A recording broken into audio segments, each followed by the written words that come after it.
Okay, hey everybody, welcome back to Set the Pipe. And remember, we all have merch out there. So go to our website, setthepipe.com, get you some merch. But I have with me CK here. And then there's Bear.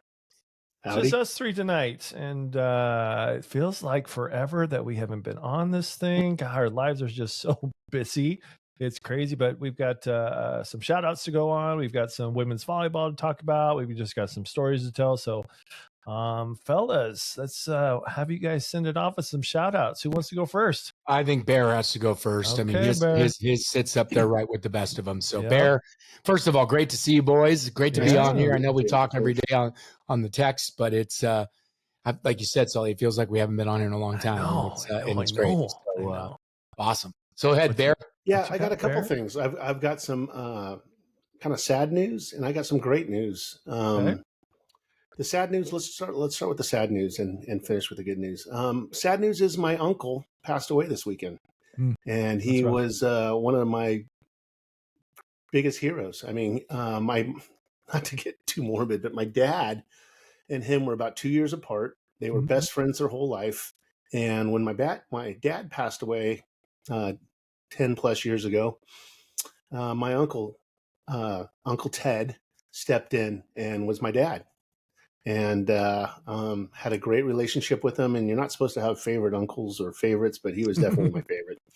And he died peacefully in his sleep. He was 78 years old, and he was a man of faith. And with my beliefs and everything, I feel like I'm going to see him again someday.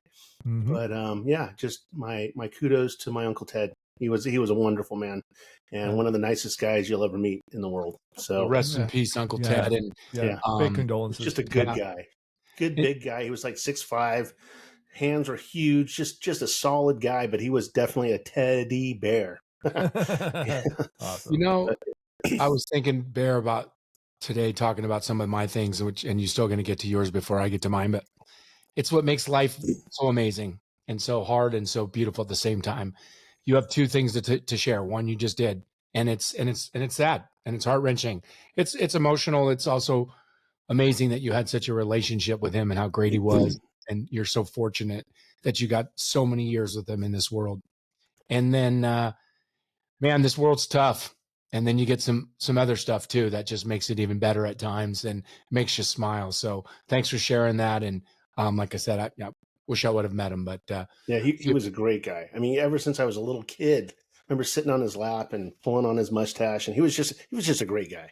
Cool. And then the other end of the spectrum, my stepdaughter, Ashley, had her second baby on Tuesday, and we had to cancel our podcast.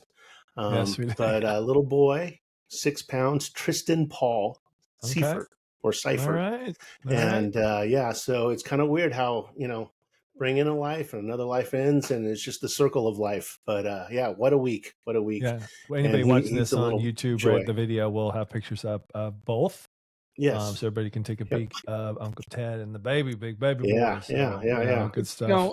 Like you said, Bear, it's incredible. We started doing the show to talk volley and tell stories, and some have been emotional and some haven't, right? Some have been funny and jokes, and some we close our eyes, we can't believe we're saying, but it's just so awesome to hear you talk about both, right? Because within tragedy is peace, and within love is peace, and it's the spectrum of life, and it's ebb and flows. And like I told my son yesterday, we were talking about a bunch of things, and I said, no matter what happens in your life, bad, good, as much as you don't want to believe this, but the sun rises tomorrow, and the day will go on.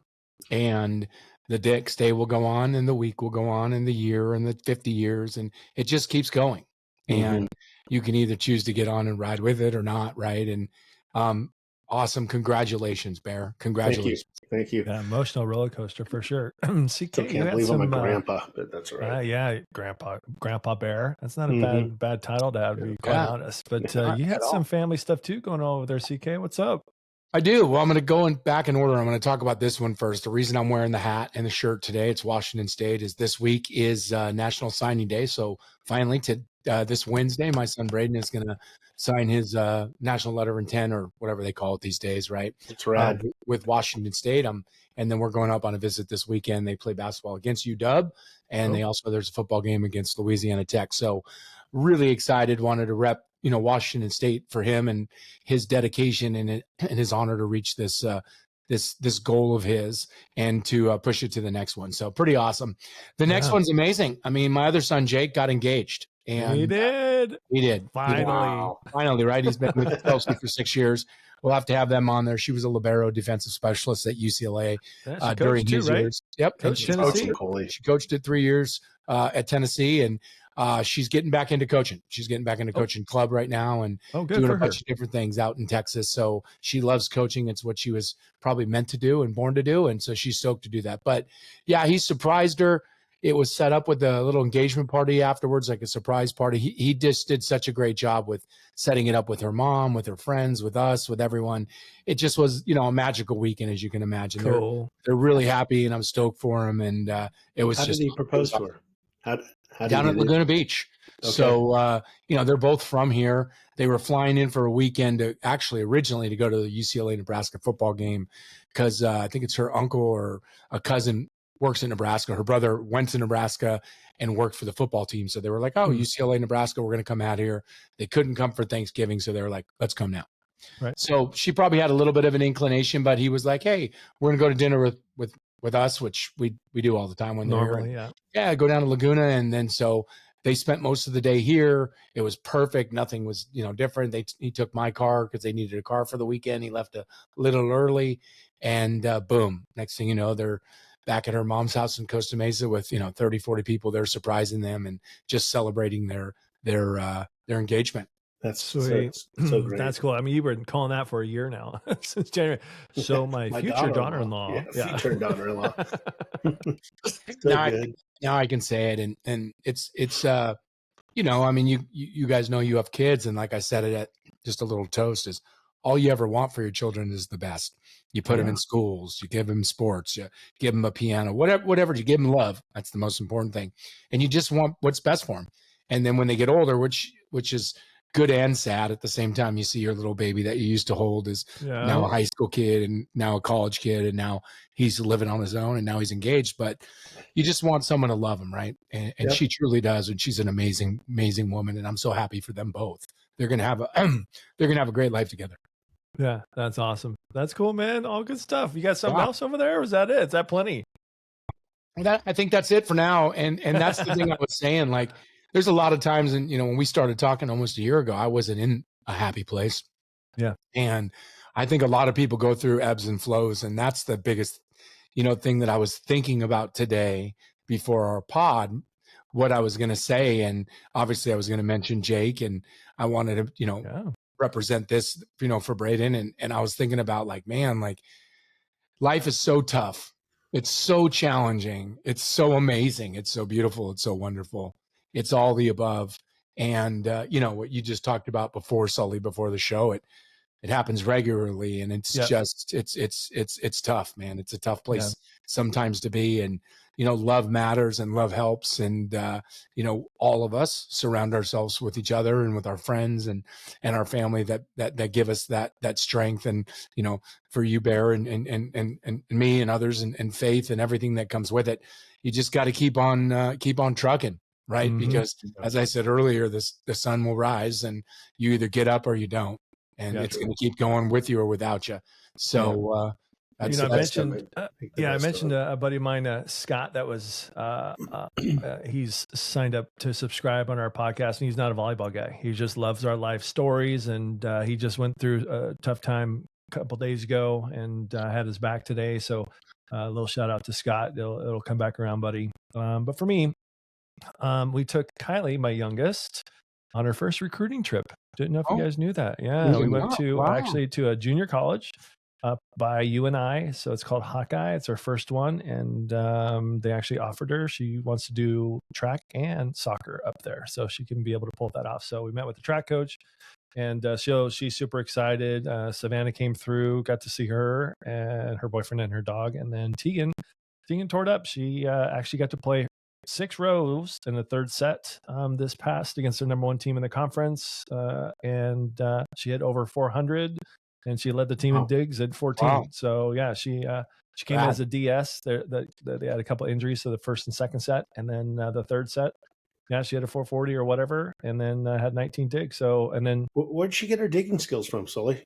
I don't remember you digging not a whole ball lot. control for me. That's for Yeah. damn sure. No, I'll tell you that. maybe the leapers. No. But Now nope. the leap and the toughness, but the ball control, not so much. Yeah. Nope, Yeah, for sure. just and You know, anyway, go ahead. that's all. No, I was going to go to volleyball. I want to keep talking about her because that's just amazing.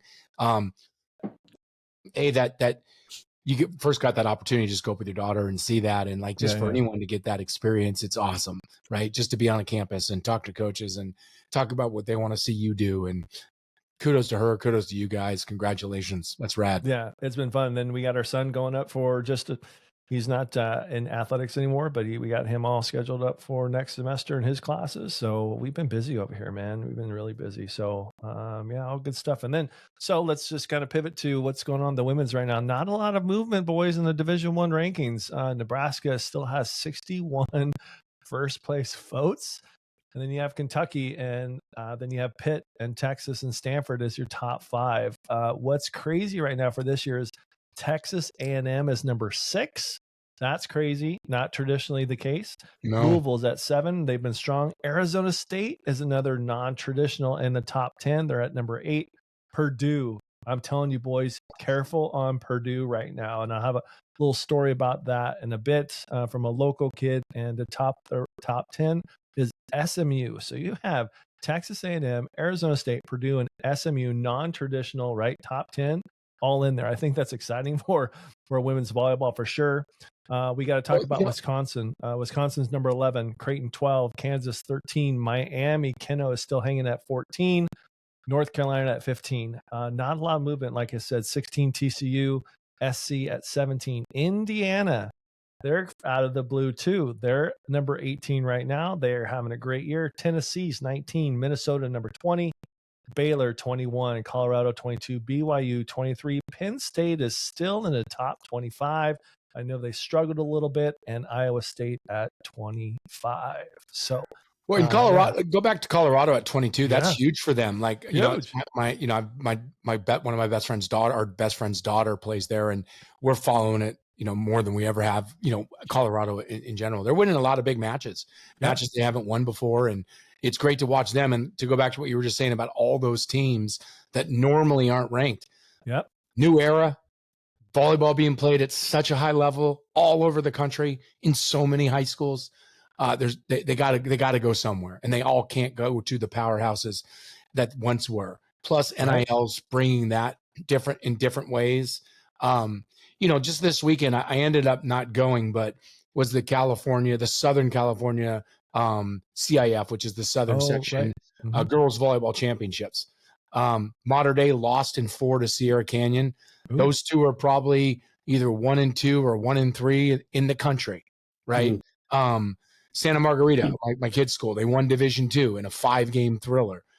There's some really good volleyball being played at the youth level, which is then obviously turning into this awesome parity in volleyball. There's a lot of teams that can beat you now when even just 10 years ago, they weren't going to beat you. Like Indiana was never going to go beat Texas in volleyball 10 years ago. Right. They might have been able to do it once. Sorry, Indiana. I don't mean to take but I'm just keeping it real. Like you weren't going to beat Texas. Now you are. Like now you're showing up and beating Texas. They have to be prepared and bring their A game. They don't need to play, you know, the B+ game or the B. Because I'll tell you this right now, and we all know this to be true, and people can say what they want. But I talk to Moons all the time about her days when she was at UCLA. They would smash teams that in the bottom 6, maybe almost the top 4 or 5. Below that, it wasn't close. There are teams that just weren't close. Right. All those teams now, Oregon, Washington, they used to just go up there and beat them in an hour and go home. Those teams are some of the best in the country. They've been for years now, but they weren't. My point was when she was playing. And so now you look at them, even 10 years ago, some of these teams are just thriving in the game of women's volleyball, and they're beating teams, and they're creating great cultures in their programs, and they're getting young, girls all over the country to go there. And it's like I said, it's just going to keep going up. I'm excited to be part of this podcast and talk volleyball, especially with where the game's going. It's finally getting what it deserves. Still has a long way to go, but it's finally getting what it deserves, and it's great to see. Well, with a team like Colorado, right? I mean, they were number 20 last week, and for them to lose, they usually drop out, right? Because they weren't a powerhouse. They just dropped 2 spots, 22. Yeah. That's legit. They're 20-5 right now. I was going to tell you guys a story about Purdue. So so when Tegan, who's now in college, she was in middle school, and so I go to her match, and I walk in and I hear this, ba-boom. So I'm like shaking my head, like, coaches, like, really, you're gonna hit balls that hard at freaking middle school players right now? So I go buy my ticket, ba-boom. I'm getting more pissed. So I'm like, okay, I'm not happy with the coach. Like, what the hell are you doing? Walk up the stairs, one last one, ba-boom. I'm like, so I turn around and looking all over for this coach because I'm about to light him up. Like, what the hell? It's like big ego, gonna hit balls. Couldn't find him. So all of a sudden I see this girl, 6'1", middle school, jump up, crushing it. Crush it, 10-foot line, right? And then I see her pass, and I see her play defense, 6'1". I got on my phone, and I text the Bradley coach, and I'm like, do you know about this kid in Mossville, small town, small school? She can start for you guys right now. Jeez. And I wasn't kidding. Like, I'm like, she can start for Bradley right now. I'm telling you.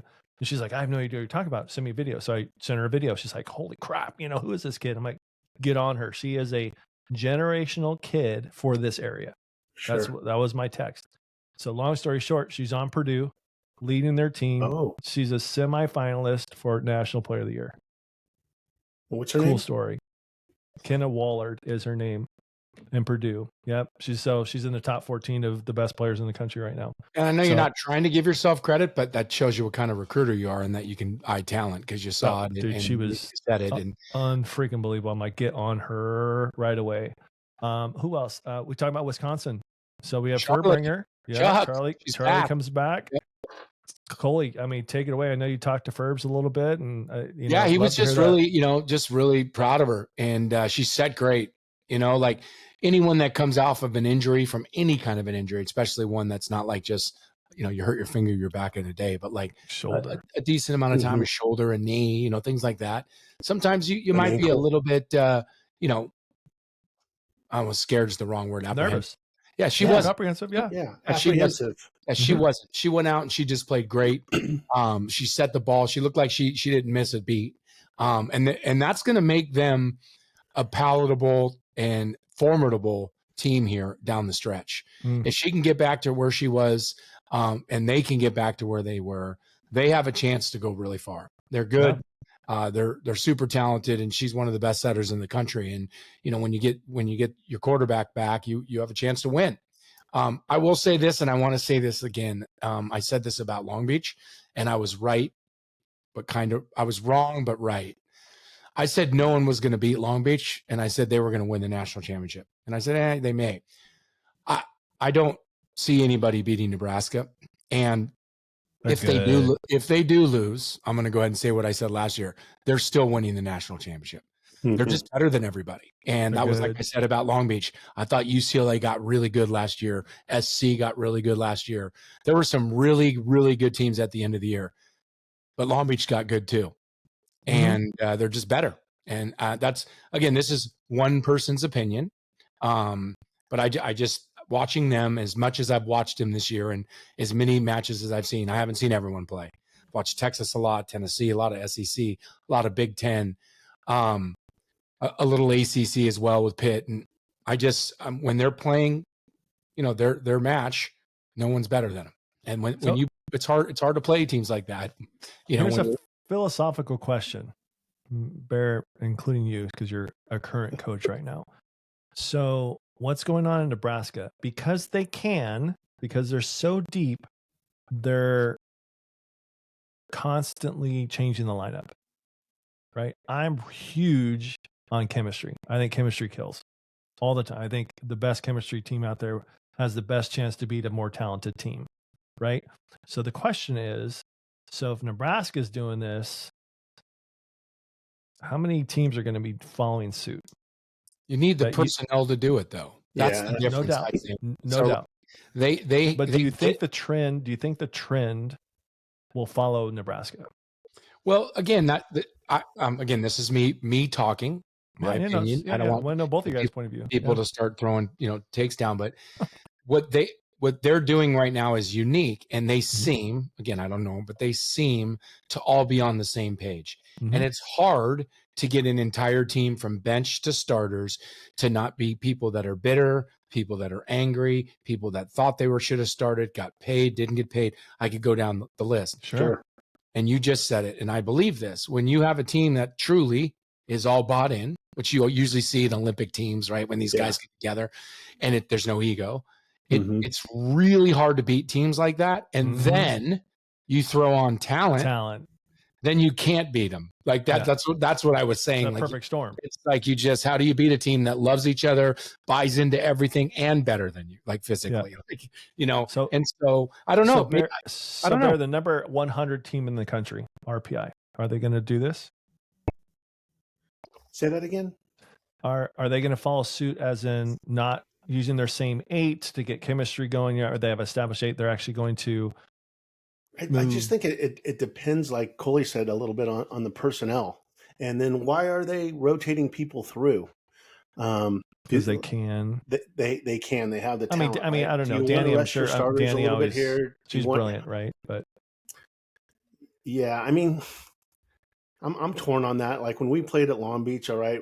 Basically, if you weren't a starter, you weren't going in for the most part. That was chemistry. And that was for chemistry. Right? But it's like in those situations where you can rest your starters, you want to do that. Keep them from injury, help the guys at the lower end of the team. That gives them confidence, and it helps them in practice and everything too. If they get game play, I guess if you can play a lot of people and still be successful, why not? I don't know. Does that put fear in some of the starters where they're always looking over their shoulder, like, hey, but that's if the I difference. Make a mistake, then I'm out. Yeah. What about if you know your role? We're talking about this one team. We're not talking about every year. Maybe it's different.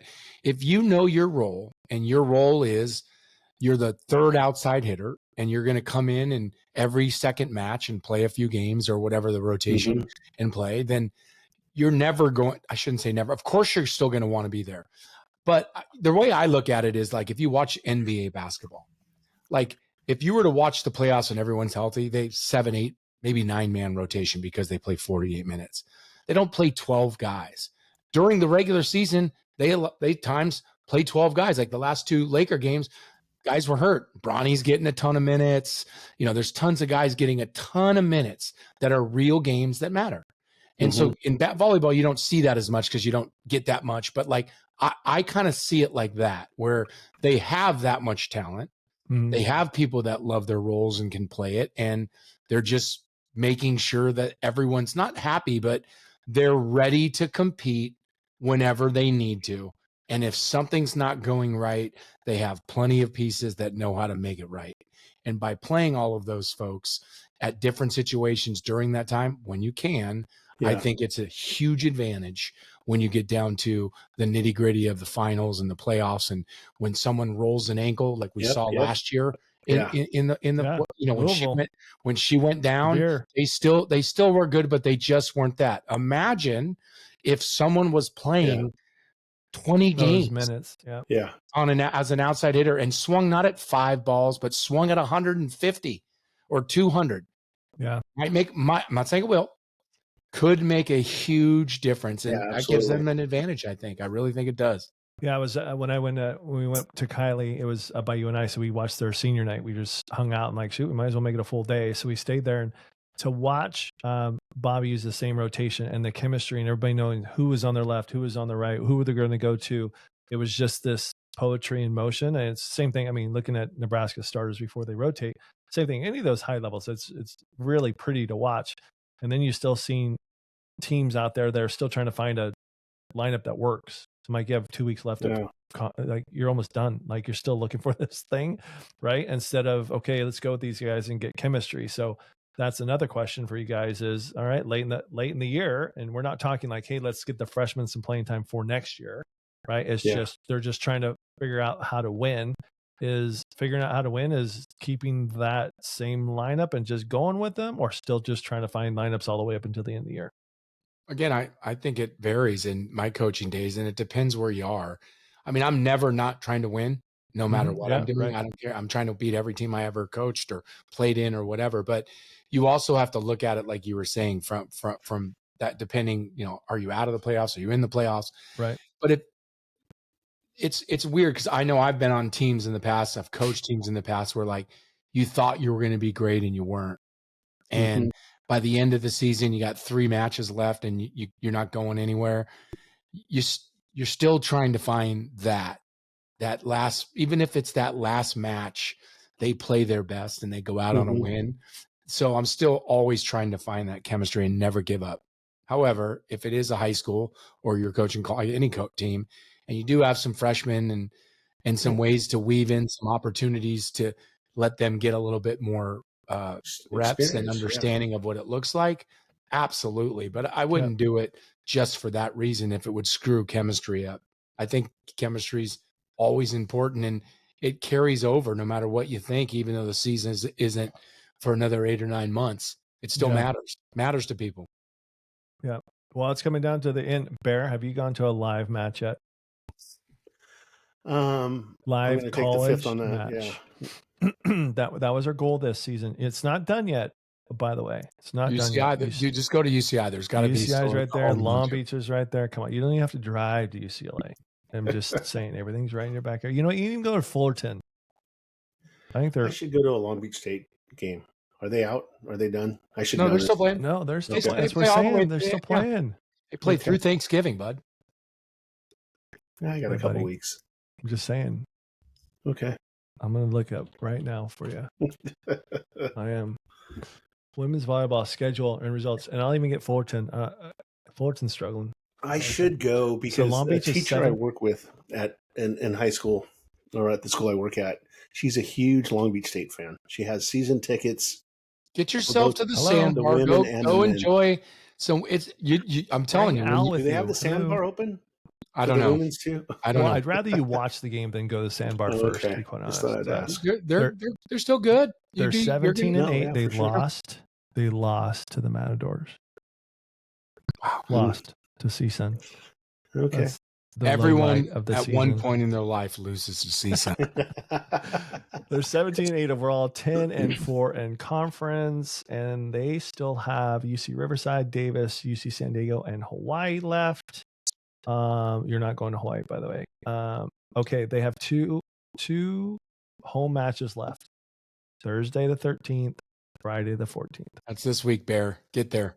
Yeah, I can't go Thursday because I work. Yeah. Okay, I coach Friday. Big West Volleyball Championships are at Long Beach State. Ooh. We should do that, Bear. Right after Thanksgiving. So 26th is the first round, 28th and 29th. Perfect. Okay, I'm just telling you, the goal was to get you to 1. Let's go, Bear. We'll get a couple interviews going. Yep. I was with I went to Irvine Valley College basketball game the other night. One of Braden's friends played. They were playing Cerritos, and I sat with Doug Tuttle. And I love Doug. I know. We talked about you guys rooming together for a bit, and some funny stories, some good ones. I'm not sure. We worked at the Marriott together as well. That's where we know each other. That's exactly where we were talking about that too, and he had some good stories there too. Some that probably shouldn't be repeated. So, we were roommates for about a year. Yeah, that was good. You know what's funny is I'm going to bring it up because I remembered it. We were talking about shoulders. So yes, shoulders. So Charlie Furbringer dislocated her shoulder. She's back. She's doing it well. There's another a classmate of Braden's in high school at Santa Margarita. She also dislocated. It was weird to do that. So we asked Bear, have you ever had surgery or done anything on your shoulder? Me? Yeah, you. Yeah, I screwed it up twice. So you had surgery twice? No, I didn't have surgery, but I think I tore my rotator cuff twice. And being a volleyball player, you would think it would be from volleyball. And both times I did it, wasn't from volleyball. Yeah. Which is kind of crazy. What'd you do? The story? Yeah. Okay. I do. All right. So the first time I was a freshman at Golden West College, and we were playing Santa Barbara. Was Kevin Martin on that team? Kevin, I don't know. I don't remember. This was 87. Kmart might have been on that team, actually. Yeah. I was playing for Albert Gasparian at Golden West, and Sean Fallowfield. He was our assistant. And we were just messing around before the game, playing some hoops with a volleyball, right? And somebody went up to do a layup or something, and I pinned the ball against the backboard, right? Did it a million times and blew out my shoulder doing that. I just went up, and I did it so hard, I blew out my shoulder. And I was pretty much not done for the rest of the season, but it was one of those things you couldn't even lift your shoulder up, and it was basically worthless, a tear. Oh, I'm sure Albert loved you. Oh yeah, horrible. And then I don't know, maybe 10 years later, I was probably in my mid-20s. I was out at the river with my friends, and we were water skiing, and I was with my childhood buddy. He had a boat. I was a bigger guy, so he was pulling me out of the water, and he hit it pretty hard because trying to get me out of the water, and of course, like it just jarred my shoulder, and I held on too long, and tore it that way. There and it goes. Let me go one more time, and then I even did it even more. Oh my God! I didn't even learn, right? And so that's amazing. Each time that my shoulder was screwed up for at least a year or two. Yeah, it was horrible, but it had nothing to do with volleyball. Well. When I tell you about mine, I think I take the cake for that. But before I tell my confessional, how about you, Sully? You ever have shoulder problems? I tore it a little bit when I was doing flies with dumbbells, right? And remember Lars Gardner, of course, Bear. So Lars nicked me as he was walking by, and it twisted my hand. Oh. So instead of like this, it twisted my hand and just brought my shoulder back, and that was it. But besides, no surgery or anything like that. But my shoulder's been pretty good. It's ankles that have been an issue. So I've never, all my playing, throwing the football, hitting the volleyball, I never had problems ever with my shoulder. Never.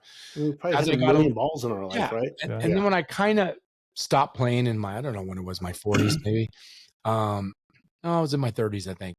I got not frozen shoulder, but it was kind of like, whatever. So I went in and just did a really small surgery, like an orthoscopic surgery on my shoulder, which would, free it up and stuff and do whatever you needed to do. Well, I go to Montana to actually visit my friend who I just was with there and go snowboarding. And I'm not supposed to be snowboarding because I'm just a smidgen out of my surgery, about 2 months, right? Like I'm still not 100% up, but I'm feeling better.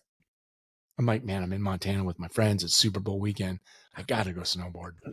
So Ernie, if you're listening, I'm sorry. And I'm sorry it took me this long to tell the truth. So this whole time, because I was actually going to do it, and I've done it, by the way. If any of you guys ever done dog sledding? Like been to the winter and done like Alaska, like Iditarod? Wow. Is that what you're talking about? Yeah. Have you ever done that? No. It's awesome. Okay. So I heard you can do it like if you go on a cruise up in Alaska or whatever, you can do that on an excursion. I'm sure you can, right? You can do everything on those things. It's like they just give your credit card and they'll take you somewhere else if you need to. But no. So I'm like, okay, I won't snowboard, but I am is it okay? So whatever. So we go up there. Yeah. I'm snowboarding. I turn. My friend hits me. Boom. Separate my shoulder, not dislocate it, but separate my shoulder. So this bone's sticking way up, and I just wasn't even, completely healed. So I'm there all weekend. I come back. I have to go see him. I have to go have surgery again because they have to put the bone down and fix it, and then fix what I kind of tore a little bit this time. Yeah. And I told him I did it dog sledding, and. And he believed you, right? Well, yeah, because I have to, and that's actually pretty stupid too if you think about it, because that's an active thing. You're not just standing there. No, and if you go sideways, you're there. Your shoulder. It's but that's pretty fun too, by the way. It's so way different than that. But yeah, so that's my shoulder surgery where I end up having 2 in about 3 months. The second one was way worse than the first.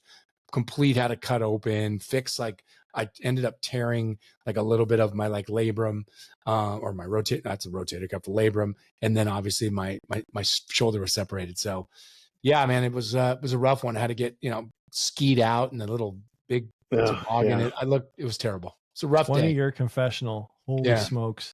20 You years. heard it here first on Set the Pipe, the confessional. Out of all the surgeries you can have, back surgery, knee surgery, shoulder surgery, I've heard pretty much shoulder surgery is kind of the hardest to come back from. I mean, it's one of the most painful with rehab and I've never had a therapy and all back, that. but I will tell you, out of all the surgeries I've had, which was, I've had 15 on my ankle, and a few on my knee and a few other places, for sure the shoulder's the toughest. That's You what just I've heard. move with everything you do, no matter what you do, whether you, like at least with your foot, you can leave it up, right? You don't have to move. I can reach down here and my foot doesn't move, but any time your body moves, your shoulder moves with Sure. it, right? I mean, I guess if you just kicked your leg up, but it's hard and it's pretty painful, and but again, it's just one of those things. You get through it, so that's pretty funny though. Yeah, it's crazy that I ended up going that route, and I can't wait to get into the dog sled again, and where I can actually not hurt myself and do if you that. guys move over and up there, you might have it.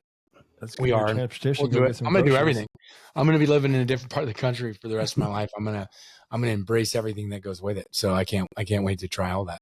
Hey, pivot real quick. I sent you guys this USA's Gold, the Sitting National Team Development Program, defeats Brazil in 3-set thriller, 2-1. They lost 20-25. They won 25-23, 26-24. And this is to win the gold in the 2025 Youth Parapan Games. And why I bring this up is Kylie, as you guys know, doesn't have any right fingers. And so when I trained her, there was another Kylie that didn't have a leg below her knee. So I would train her for volleyball, and I would, and as much as you want to say I trained like every other volleyball player, we didn't. We had to figure some stuff out, right? So worked really hard together, and then they actually moved, and now she was on this team went to Chile. Wow. And this was 2 days ago, and they won the gold. Our girl's coming back with a goal. It's pretty cool. So same age. She has a twin sister too, by the way, not a volleyball player, but nonetheless, yeah, they won the gold. Pretty. Yeah, I reached out to her mom, and hopefully, hopefully she would she's such a great kid. Oh my gosh, such a nice kid. So yeah, just pretty proud of her. Representing the USA, baby. No matter how you can do it, she's doing it. So it was a new thing for him, a developmental thing, and they bring him back. Can you see who the coaches are on that, real quick? Oh gosh, I used to know a sitting coach. He was I think an Olympian for the Cuban team. It looks like 3 gals that I can see. Okay. I don't. Let's see. I had a picture. Beltran. I sent that picture for you guys. Right. Have either of you played sitting head volleyball? coach Julie? No. We know you did. You even tried to get on that team. Yeah. Julie Allen is the head coach. You might still be able to play, Coley. You might be able to. Me? Yeah. Yeah, I can. My arm doesn't hurt. No, I'm saying like sitting. You could maybe. No, it's come out of retirement. It's hard. Don't go. It's not an easy thing to do. It's physical, huh? It's physical. Yeah. It's hard to move, and the respect and admiration I have for the men and women and the boys and girls that play it. But it's just volleyball, right? It is volleyball. It's pretty awesome. Yeah. Swinging, setting, blocking, moving, digging. It's a fun game too. Really do all that, right? I'm sorry. I'm sure they rotate and all that stuff. No, it's the same game. Yeah, same game. So they defeated Argentina 2-0. Brazil beat them, and Brazil beat them earlier. Again, it was a 24-26, 25-16, and a 26-24 loss. Then they came back and swept Mexico. They beat Argentina and swept them handily 9-12. In the finals, they faced Brazil again and again, 26-24, but USA came on top. And so that was Kai Brown, Vivian Eagle, Sammy Wood, and then Kylie. So they come from all over the place, from Colorado to Indiana, 2 kids from Indiana, and now Kylie lives in Nebraska. So really cool stuff. Real cool stuff. So anyway, good stuff. I didn't want to. And then there was another. I think there was a U17 that brought back a gold too. I don't know if you guys saw that. Norseca. There was a new program too, so they won. So good stuff coming through USA. We got to try to get John Spur on here to him talk about that. It's pretty good highlights right now. Yeah, I'm trying to get him on here. We'll make that work sooner. Come on, John. Later. Let's go. Get your assistant going. It's awesome though to see the game. Like we talk about it all the time. I mean, it's just growing. I think the boys and the men's game is growing. We talked earlier on our last guest about one or two new D1 teams, a couple more D3 teams. Yep. You know, if it's going slowly, it's better than not going. You know, we're still bummed about GCU, but maybe we can find some other teams that are going to jump into this in the next year or two. Yeah, we saw the stats with Sarah came on about the high school growing like weeds, 75% growth, 79% growth, something crazy like that. But yeah, all good stuff. But yeah, so a lot of good stuff for you guys. You know, I guess me included with stuff going on with our lives, and volleyball's busy, but I know our professional lives are busy too. So I appreciate you guys keeping up with all the volleyball that's going on right now. Congratulations on all of your happy times. Condolences to you, Bear. Yeah. Thank you. That's kind of rough. But again, we can keep going. I just wanted to make sure I tell you guys that, and I appreciate you boys, and the fact that we're coming down to the end of the women's volleyball. It's going to come down to clutch time. And I don't know, man, with the parity going on, the top 25, we're not talking the top 10, top 25, that tournament should be dynamic and pretty special again, like it was last year. It's creating what it's creating. What does everyone love? And again, I shouldn't say everyone, almost everyone who isn't even a sports fan follows March Madness. Whether they're gambling in their office pool and they put $5 in and they grab a team and just go, people are watching it, whether they're avid fans or not. And what's so amazing about that event is when you see someone throw up a half court shot and beat a big team like a Michigan or a UCLA or a Duke or something like that. When we grew up, you never saw that in women's volleyball. And if you did, it was super rare. Like, oh my gosh, UCLA lost, or something like that. Yeah. It wasn't like every other weekend is another team. And so right now with the level of women's college volleyball at that top 25, you might even throw it around top 30, but yeah, I was going to say probably top 30. Like, listen, let's use Colorado for an example. Like, you don't want to play them. Like, you don't really want to play them in the first round of a tournament to be eliminated. Like, that's a tough matchup. If this was 10 years ago, the 22, 23 ranked team would probably get smashed. And they probably felt that they would get smashed. I just think it's awesome. It's just so inspiring to watch the growth of it and the competitiveness of it. And it's going to be such an exciting postseason. And the other thing I would say is get your ESPN Plus ready, follow the all the listings you're streaming, because it's not just the main tournament. These regionals and super regionals are going to be good, off the charts. You're going to see small schools that have never won come out and beat big teams. It's going to happen more and more each year. There's so many good girls and so many good women playing this game of volleyball that it's just being elevated all the time. Texas, El Paso got votes. They're 28th if they had it, the rest of the way. They got votes for Texas, El Paso out of nowhere. So yeah, this I agree with it. Top 30, even top 40 is going to be. It sure is going to be interesting. Yeah, I think we should probably do another segment on just Texas volleyball. And I don't mean Texas, like the University of Texas. I'm just saying the state of Texas. I mean, SMU, Texas, A&M. El Paso. Yep. Those are three at least in the top 25. I know those are A&M and Texas are in the top 10, top 7. Two teams that are an hour and a half from each other are in the TCU. top 7. TCU. So right there's 4 of the top 25 are from the state of Texas. Baylor make it 6, or that's 5, excuse me. So you got Texas A&M 2.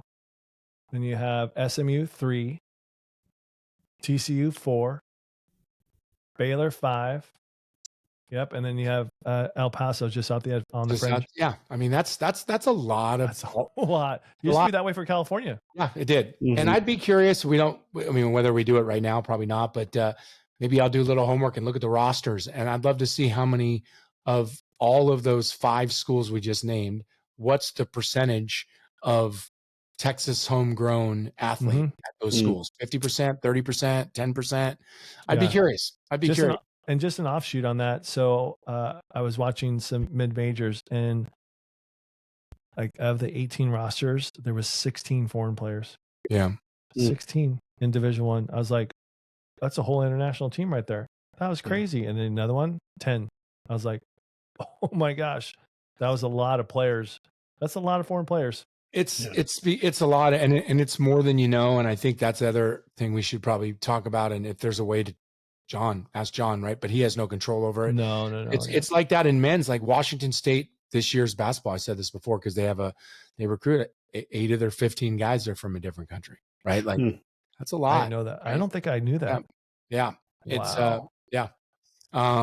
So there's so many good kids, and so it's just crazy to think that there's so many Euros, and not just Euros, but all over the world. Most of them. Well, you got Australia too. Yeah. Coming here. But like we said the other day when we were on, I can't remember who was it with, but it was Priscilla. Like she was saying, like coming to play college sports is what everyone wants to do. Al said that too. Yeah, like it's Remember, a big. It is the big thing coming from Europe to here too. Like college sports here is amazing across the world. Yeah. Sure. So if you have the opportunity and you've trained in your sport, whatever it is, and you've worked your butt off and you're as good or better than your counterparts over here and you get the same opportunity, like, it's tough. And it's, as Joy said, when we were talking about this with Heather once, just be better, right? Mm-hmm. Just go be better. Like you can blame all you want, but get better. Right. Yeah. That's really what it comes down to. So it just caught me off guard. I was like, oh my gosh, I like, who's local? We're not talking local. We're talking local within the United States. Crap. My Matadors have. Yeah. I haven't seen the roster yet this year, but I wouldn't be surprised if it's close to 50% as well. And Long Beach, I don't know what Al has this year, but he has a few foreigners as well. Yeah, he does. Yeah. Crazy, insane. Well, boys. Yep. Another one, we know we do have a couple of scheduled interviews coming up. It's always great to do just to set the pipe crew, which is great. We'll have a strength and conditioning coach. We'll have a D2 coach that's in the top 15, top 25. So that's going to be good for us as well. But another set the pipe, boys. Again, subscribe down below. We've got merch out if you want to support us. Otherwise, keep listening, spread the word. Always set the pipe. Boys, appreciate you both. Appreciate you too. Can't wait for our gratitude Thanksgiving episode. Looking forward to that. If you didn't know we were having one, I just put one on the calendar for us. But awesome. Love you guys, man. I look forward to this, and you really brighten my day every time we get a chance. Me too. This is good stuff. Good stuff. And Bear, go see a women's game, please. Yes, Bear. We're going to the Big West. Are they still in season? Yep. Oh, wow. Just kidding. Wow. You got to edit that out. No, everybody on here that's listening up until this point, absolutely roast Bear right now. Put it on there. Say, you know what? I heard that, Bear. Put it all in the comments. So I know you guys listen to all of it. I love pillow fights. I'll go. Bear is your shape. I'm just kidding. Wow. We got to put Bear in the back row. 7 minutes of DS. Oh, start digging some balls. I don't even see the ball, man. Some of those, they're hitting the ball awfully hard these days, man.